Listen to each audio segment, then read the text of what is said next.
The Gold and Silver Pawn Shop in Las Vegas started as a small, family-run business where locals could pawn their valuables for a little quick cash. For years, it operated quietly on the edge of a strip, known only to those who needed its services. It was far from glamorous, just a gritty shop in the heart of Vegas operated by Richard "Old Man" Harrison, his son Rick, and eventually Rick's son, Corey "Big Hoss" Harrison. Things stayed simple until 2009, when the History Channel launched Pawn Stars, a reality show centered on the shop. Practically overnight, the humble pawn store transformed into a pop culture phenomenon, and Rick Harrison became a household name. With his sharp eye for historical artifacts, knack for negotiation, and gift for storytelling, Rick charmed viewers around the globe. His family co-stars and the oddball customers that wandered through the doors of the shop brought history to life with every quirky deal. The show offered a unique mix of education, humor, and business insight, and the once obscure shop quickly became a booming tourist attraction. Visitors lined up outside just to catch a glimpse of the stars, or maybe even appear on the show themselves. It looked like the Harrison family had it all: fame, fortune, and a business that had become an American institution. But behind the scenes, the spotlight was casting long shadows, revealing deep rifts within the family and cracks in the very foundation that held their empire together. At the heart of the Gold and Silver Pawn Shop was Richard Harrison. Affectionately known as the Old Man, he was the moral compass of the shop. Beloved for his no-nonsense attitude, dry humor, and sharp business mind, fans respected him for his honesty and saw him as the glue that kept the family united.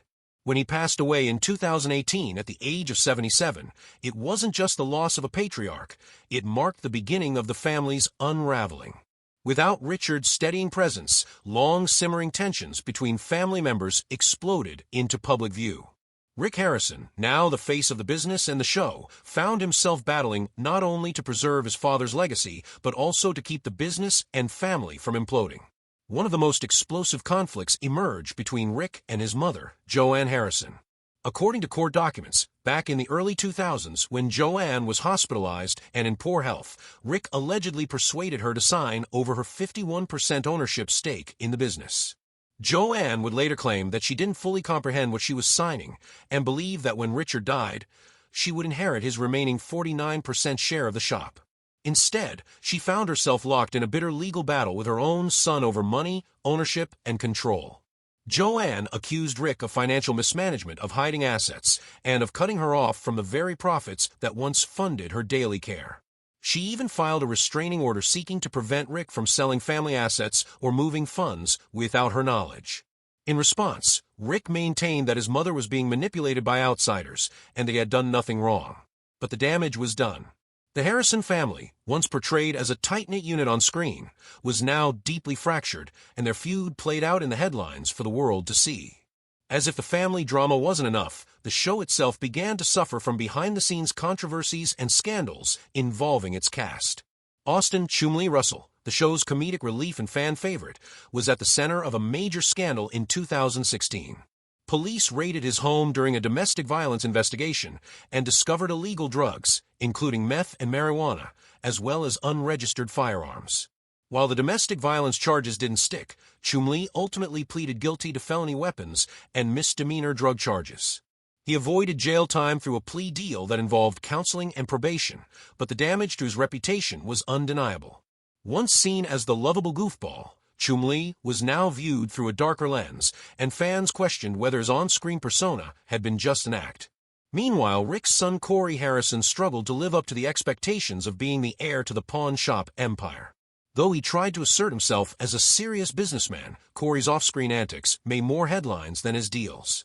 He was arrested for public intoxication after being kicked out of a bar for urinating in public and throwing furniture. He also made headlines for crashing a rented RV and for personal financial troubles that suggested not all was well in the Harrison household. His weight, which had ballooned in his early years on the show, became another struggle.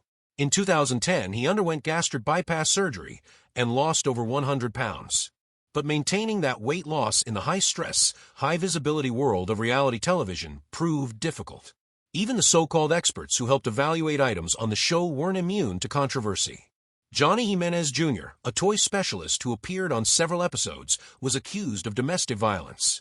Another expert, Drew Max, who evaluated sports memorabilia, was criticized for authenticating items later deemed to be fake.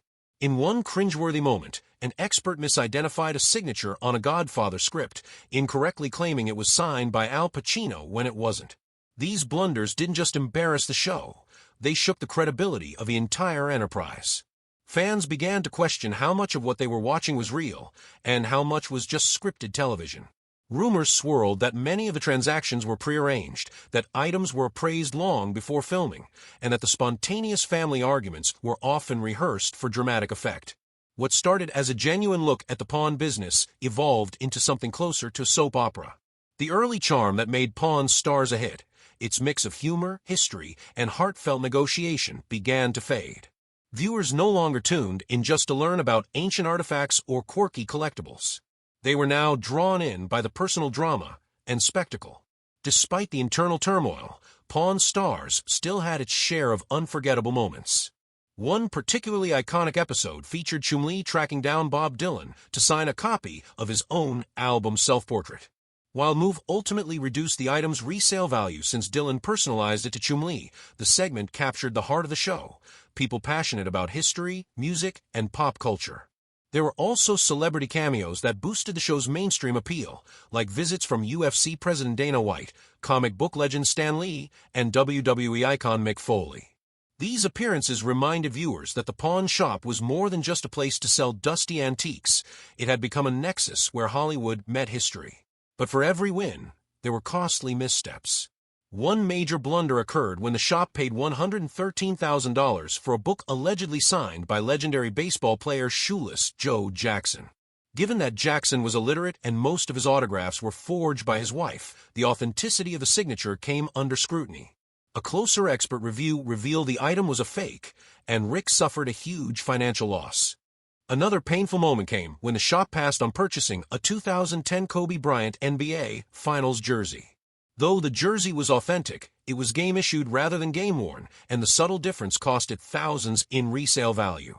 After Bryant's tragic death, similar jerseys soared in value, making the shop's decision a haunting what-if.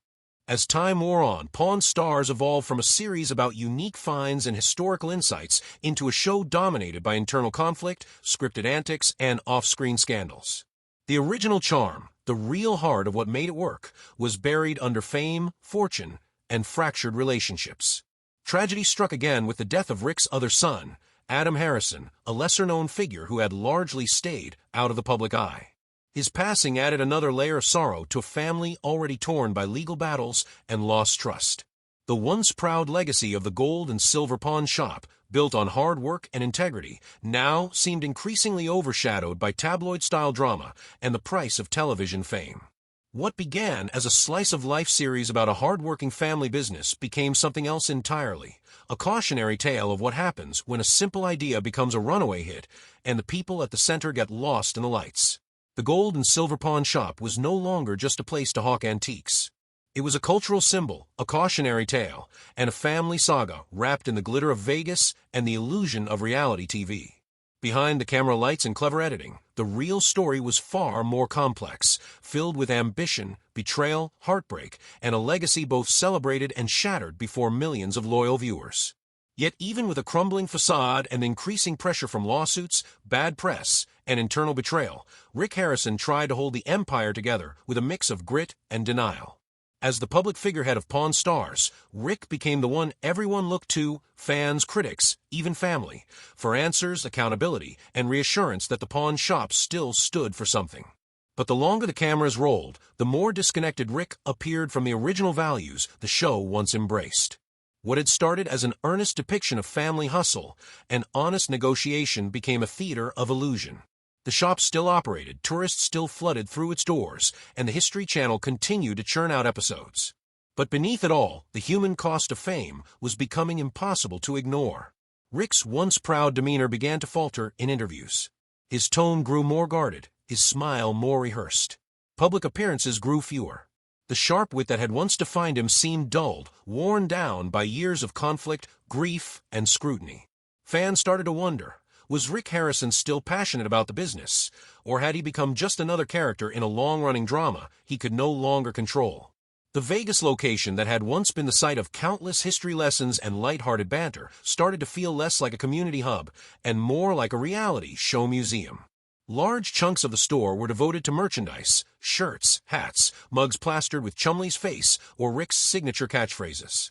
Glass display cases held not only historic artifacts but signed memorabilia from the show itself, blurring the line between business and brand. Tour buses dropped off eager fans, most of whom weren't there to pawn anything at all, but just to see where the magic once happened. In a strange twist, the store that prided itself on authentic historical value had become a living artifact of television's golden age of reality programming. With each passing year, it became harder to distinguish whether the shop was still functioning as a pawn business or simply surviving as a shrine to its former glory. Rick's attempts to branch out beyond the pawn shop also met mixed results. He invested in other businesses, a bar and grill, speaking engagements, book deals, all in an effort to maintain relevance and diversify his income stream. Some ventures thrived temporarily thanks to his celebrity, but most eventually fizzled out. The same fans who watched him haggle over Civil War relics and vintage guitars didn't necessarily want to pay for overpriced cocktails or sit through another keynote speech about the art of the deal. Rick even hinted in interviews at potential spin-offs and documentaries, but none managed to recapture the magic of the original show. And all the while, the strain of the lawsuits and family infighting loomed large in the background. The legal battle with his mother became a symbol of how deeply fractured the family had become. Despite Rick's best efforts to settle matters quietly, the public spectacle of it all ensured the wound stayed open. Chumlee, for his part, tried to rehabilitate his image. After his legal troubles, he returned to the show, though with noticeably less screen time. He opened a candy shop near the pawn store, leaning into his persona as the lovable goof. But it was clear the weight of past mistakes still lingered. His interactions on the show became more subdued, his presence more background than centerpiece. Corey Harrison continued to show up as well, but fans noted his attitude seemed increasingly checked out, as though he, too, were merely fulfilling contractual obligations. The vibrant energy and genuine curiosity that once characterized the show had been replaced by a mechanical repetition of the same old format: item appraisal, negotiation, cutaway to an expert, deal or no deal, rinse and repeat. Viewers who had been there since day one could feel the soul of the show slipping away, replaced by a cold, formulaic loop. But even as the cracks widened and the ratings gradually declined, Pawn Stars refused to fade away completely. It still had a loyal base of fans, those who clung to the nostalgia of its early seasons, who remembered the thrill of seeing a rare Revolutionary War musket appraised for 6 figures or watching Rick teach his son about the finer points of negotiation. For those viewers, the show was more than entertainment. It was a comfort, a reminder of simpler times when small family business could suddenly find itself at the center of American pop culture. In many ways, that was the tragedy of the whole saga.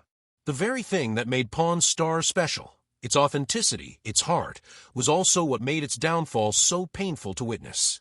The emotional toll on the Harrison family became even more evident in the years following the peak of their fame. Interviews with Rick grew increasingly rare, and when he did speak publicly, his words were laced with caution and fatigue. "I never wanted to be famous," he once said during a brief radio appearance. "I just wanted to run a business, take care of my family, and teach people a little about history." But somewhere along the way, that simple dream had morphed into something else entirely. The spotlight that once seemed like a gift had become a burden, casting long shadows over everything it touched. The pawn shop was still standing, yes, but it no longer felt like a family business. It felt like a stage. By 2024, with the show's 20th season behind it, whispers of cancellation began to circulate. Ratings had plateaued, and while reruns still attracted decent numbers, the appetite for new episodes had diminished. Networks were shifting focus to fresh formats, newer faces, and younger audiences. Reality television was evolving, and Pawn Stars, once a pioneer, was now a relic of an earlier era. Rumors swirled about potential finales or legacy episodes that would bring closure to the series, perhaps even a retrospective documentary that would look back on its rise and fall. Rick and the remaining cast members, however, remained tight-lipped. Whether out of loyalty, pride, or simple exhaustion, none were willing to confirm if the end was truly near. And so the gold and silver pawn shop continued on, still open, still staffed, still filmed from time to time. But the energy was different. The gleam had dulled.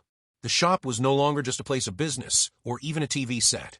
It had become a symbol of ambition, success, conflict, and ultimately, of the steep price of fame.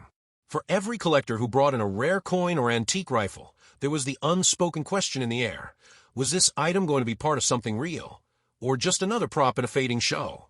Perhaps the most telling part of the entire Pawn Stars saga is that despite everything, despite the deaths, the lawsuits, the scandals, the stage scenes, and the fractured family, the show left an indelible mark on American culture. It proved that history could be fun, that ordinary people could become stars, and that a pawn shop could become a global brand. But it also proved how quickly fame can corrode the very things it amplifies. In the end, Pawn Stars was never just about the deals or the artifacts. It was about a family trying to hold on to each other while the world watched them unravel in slow motion.